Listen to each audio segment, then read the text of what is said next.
રૂહી તેના ઘરે આવીને તેના માતા પિતાને આદિત્ય વિશે બધી જ વાત કરે છે. તેના માતા પિતા આ વાત સાંભળીને ખૂબ જ ખુશ થાય છે. આટલા મોટા ઘરેથી રૂહી માટે માંગવું આવ્યું તે જાણી તેમને અત્યંત આનંદ થયો. પછી તો બીજા જ દિવસે આદિત્ય તેના માતા પિતા સાથે આવે છે. તેમનો રૂવાબ અને ઠસ્સો જોઈને રૂહીના માતા પિતા ચોંકે છે. તે રૂહી માટે ઘણી બધી ગિફ્ટ્સ લાવે છે. તેમને રૂહી ખૂબ જ પસંદ આવે છે. બંનેના માતા પિતા આ સંબંધથી ખૂબ ખુશ છે. આદિત્ય અને રૂહીના લગ્ન લેવાઈ જાય છે. તે બંને પતિ પત્ની બની જાય છે. લગ્નના રિસેપ્શનમાં રૂહીનો ઠાઠ જોઈને કિરણ ચોંકે છે. તેની આંખો આશ્ચર્યથી પહોળી થઈ જાય છે. પણ રીતુને આ બધું દેખાડો લાગે છે. પોતાના અઢળક રૂપિયાને શો ઓફ કરવાનું માધ્યમ. અંતે રીતુ અને કિરણ નવદંપતિને અભિનંદન આપવા માટે સ્ટેજ પર જાય છે. ગુલાબી અને આસમાની કલરના સેલામાં, મોંઘા ઘરેણામાં અને મોંઘા પાર્લરના મેકઅપના કારણે રૂહીનો ઠસ્સો પડે છે. મોટા ઘરની વહુ હોવાની ચાડી ખાય છે. રીતુ અને કિરણ તેને અભિનંદન આપે છે. રીતુ તેને સાઈડમાં લઈ જાય છે. કોંગ્રેચ્યુલેશન રૂહી, તારું સપનું પૂરું થયું. આજ પછી કદાચ હું તને નહીં મળી શકું કેમ કે દેખાડો જે તારા સાસરીવાળા કરે છે તે હું નહીં કરી શકું. અને આમ પણ મારા લગ્નની વાત ચાલી રહી છે. યુએસનો છોકરો છે. આશા રાખું છું તું દુઃખી ના થાય. પણ અગર દુઃખી થાય ને તો મને યાદ જરૂર કરજે કેમ કે મેં તને ચેતવી હતી.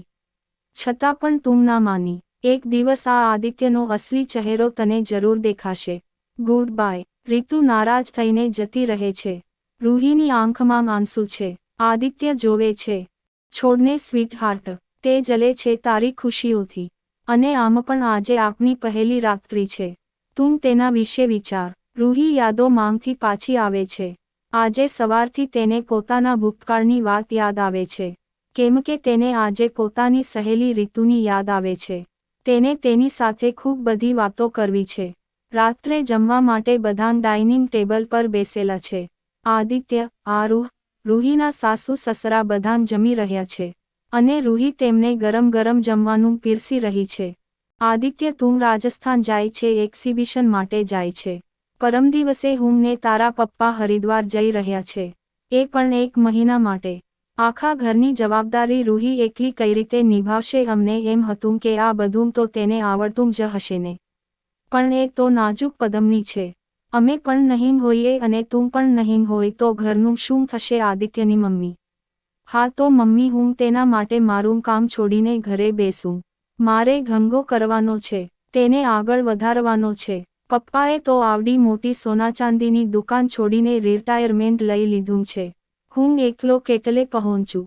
મેં તને કેટલી વાર કીધું છે મમ્મી શીખવાડી દે તેને બધું.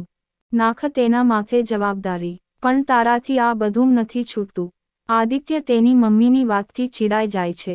રૂહી રસોડામાં ગરમ ગરમ ભાખરી બનાવી રહી છે. તેની આંખમાં આ સાંભળીને પાણી આવી જાય છે. તે ભાખરી લઈને બહાર આવે છે. રૂહી બેટા આમાં રડવાનું શું તને તો વાતે વાતે રડવું આવી જાય છે. તને કોણ વઢે છે? આપના ઘરમાં આટલા નોકરો છે. રસોઈયો છે. તો પણ આખો દિવસ તું ફ્રી નથી થઈ શકતી. તું આ બધું સંભાળી નથી શકતી તે હકીકત છે. મમ્મી બસ કર હવે રૂહી સંભાળી લેશે. તમે તમારી જવાની તૈયારી કરો હા બેટા. અમારે 1 મહિનો અનુષ્ઠાન છે. પછી મહાપૂજા છે. તેમાં આપણા ઘરના બધાને આવવાનું છે. મમ્મી. રૂહીના પતિ એટલે કે આદિત્ય જમીને તેનો સામાન લઈને નીકળી જાય છે. તેની રાતની ટ્રેન છે રાજસ્થાનની. આરુહ પણ તેના રૂમમાં સૂવા જતો રહે છે. રૂહીના સાસુ સસરા પણ તેના રૂમમાં જતા રહે છે. રૂહી કામ પતાવે છે. રાતના સમયે બધા નોકરો તેમના ઘરે જતા રહે છે.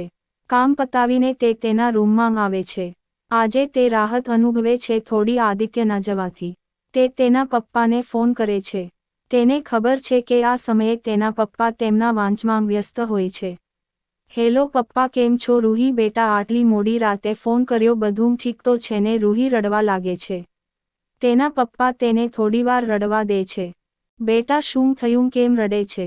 હવે મને ચિંતા થાય છે. કશું નહીં પપ્પા તમારી અને મમ્મીની બહુ જ યાદ આવતી હતી. મમ્મી શું કરે છે ઓહ તો વાંધો નહીં. તારી મમ્મી તને તો ખબર જ હશે ને 10 વાગ્યામાં તેના નસકોરા ચાલુ થઈ જાય છે. આદિત્ય અને આરુહ મજામાં? હા પપ્પા, આરુહ સૂઈ ગયો છે અને આદિત્ય રાજસ્થાન ગયાં છે. સારું બેટા, તું પણ સૂઈ જા હવે. હા પપ્પા, ગુડ નાઇટ. રૂહી જાણે તેમને ઘણું બધું કહેવા માંગતી હોય પણ કહી નથી શકતી. એક દિવસ પછી રૂહીના સાસુ સસરાનો જવાનો દિવસ આવી ગયો છે. રૂહીએ તેમના 1 મહિનાનો જરૂર બધો સામાન, થઈ શકે તેટલો પોતે ઘરે બનાવેલ સૂકો નાસ્તો બધું જ પેક કરાવેલું છે. રૂહી વિચારી રહી છે, હાશ, 1 અઠવાડિયા માટે નિરાંત, થોડોક આરામ મળશે. તે તેની સહેલી કિરણ અને તેના મમ્મી પપ્પાને મળવાનો પ્રોગ્રામ પણ બનાવી દે છે. તેના ચહેરા પર રાહત છે. રૂહી આ બધાં વિચારોમાં હોય છે. ત્યાં કોઈનું આગમન થાય છે. ડિઝાઇનર સાડી, મોંઘા ઘરેણાં અને ચહેરા પર મેકઅપના થથેડા. 30 વર્ષની સ્ત્રી અંદર આવે છે. અદિતિ, મારી દીકરી આવ. આ છે અદિતિ, રૂહીની નણંદ, જે તેના જ શહેરમાં રહે છે. સ્વભાવથી 1 નંબરની આળસુ અને કામચોર, જેને માત્ર ઓર્ડર છોડતા આવડે છે અને પૂરો દિવસ સોશિયલ મીડિયા અને કિટી પાર્ટીમાં બીઝી હોય છે. તેને જોઈને રૂહીનો ચહેરો ફિક્કો પડે છે.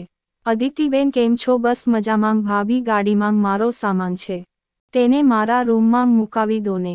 રૂહીને આશ્ચર્ય થાય છે. હા રૂહી બેટા, તું એકલી આ જવાબદારી સંભાળી નહીં શકે. અમને તારી અને ઘરની ચિંતા થતી હતી, તો અદિતિને બોલાવી લીધી. તેના માથે પણ તેના ઘરની અને કામની જવાબદારી હોય તો પણ બિચારી તરત જ આવી ગઈ, મેં એકવાર બોલાવીને. ઓહ, રૂહીને આઘાત લાગે છે. તેણે જે પણ વિચાર્યું હતું તેનું સદંતર ઊંધું થાય છે. હવે આ 1 મહિનો તેને આરામના કોઈ પણ ચાન્સ નથી. તેની નણંદ તેને મદદ કરવા આવી છે કે કામ વધારવા તે રૂહી સારી રીતે જાણે છે. રુદ્ર કાકા સાહેબની વાત સાંભળીને નારાજ છે અને તે આઘાતમાં છે. કેમ કે બધાં ખેડૂતો પણ તેમની આ વાતમાં આવીને તેને દગો આપી બેઠા.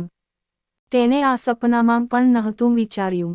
રુદ્રની ઘણી બધી જમીન છે, તેના પર તે ઓર્ગેનિક ખેતી કરાવે છે અને તેમાંથી મળતા અનાજ, કઠોળ અને ફળોને તે દેશ-વિદેશમાં એક્સપોર્ટ કરાવે છે. તે જ તેનો બિઝનેસ છે. કાકા સાહેબની આ હરખથી તેને ભારે નુકસાન થયું છે. તેમાંથી કઈ રીતે બહાર આવવું તે વિચારી રહ્યો છે. તેટલામાં કોઈ ચોર પગલે દાખલ થાય છે. લાંબો, મીડિયમ બાંધો, રંગ ઘઉંવર્ણનો સાદા પેન્ટ અને શર્ટ પહેરેલી વ્યક્તિ ઘરમાં ધીમે ધીમે દાખલ થાય છે. તે જોવે છે કે રસોડામાં કોઈ નથી તો તે રસોડામાં જાય છે અને એક ધારદાર ચપ્પુ લે છે અને રુદ્રના ઘરમાં તેની જે ઓફિસ છે તે તરફ આગળ વધે છે. રુદ્રની ઓફિસનો દરવાજો ધીમેથી ખોલી ત્યાં દાખલ થાય છે. રુદ્ર વિચારોમાં ખોવાયેલો છે. તે દરવાજાથી ઊંધી તરફ ફરીને બારીની બહાર જોઈ રહ્યો છે. તે વ્યક્તિ તેના હાથમાંના ચાકુની પકડ મજબૂત બનાવે છે. તે ચોર પગલે રુદ્ર તરફ આગળ વધે છે. તે એક હાથેથી રુદ્રના મોઢા પર હાથ મૂકે છે અને બીજા હાથથી તે ચાકુને તેના ગળા પર ફેરવે છે. રૂહીની નણંદ તેના જીવનમાં શું નવા તોફાનો લાવશે? શું રુદ્ર પોતાની જાતને બચાવી શકશે? આવી જ સ્ટોરી સાંભળવા માટે ચેનલને સબસ્ક્રાઇબ અને વિડીયોને લાઇક કરજો મિત્રો. ધન્યવાદ.